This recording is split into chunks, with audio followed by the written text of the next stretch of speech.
వస్తున్నది ఆంధ్రప్రదేశ్ మరియు తెలంగాణలో ప్రజాగళమే ఆయుధంగా మలుచుకొని వార్తలు అందిస్తున్న channel GMK9 TV news. Anantapuram rural Kurukunta MM కాలనీలో అర్ధరాత్రి గుర్తుతెలియని దుండగులు కూల్చివేత రూరల్ పోలీస్ స్టేషన్లో ఫిర్యాదు చేసిన బాధితులు.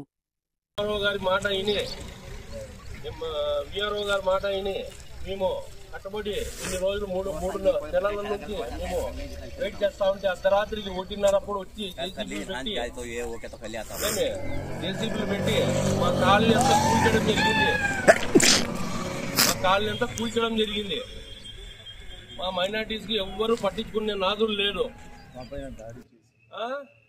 ఎమ్మెల్యే గారు కానీ సునీతమ్మ ఇంటికి 3 సార్లు పోతే ఆమె పలకరించిన పాపాన పోలేదు. ఈ రోజు మాకు జరగాల్సిన న్యాయము బాగా జరిగింది. మేము ఆత్మహత్యలు చేసుకోవడానికి మేము సిద్ధంగా ఉన్నాము. మేమే కాదు, ఆడ ఉండే వాళ్ళు కానీ ఇంకా రేపటి నుంచి దీని పరిణామాలు ఎదుర్కొంటారు.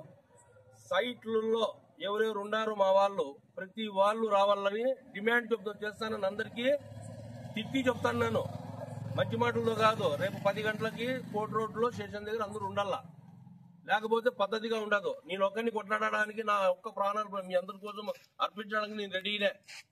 మీ స్థలాల కోసం మీరు రండి. రేపు ఆర్డర్ కొన్నా కానీ మేము సిద్ధంగా ఉన్నాం.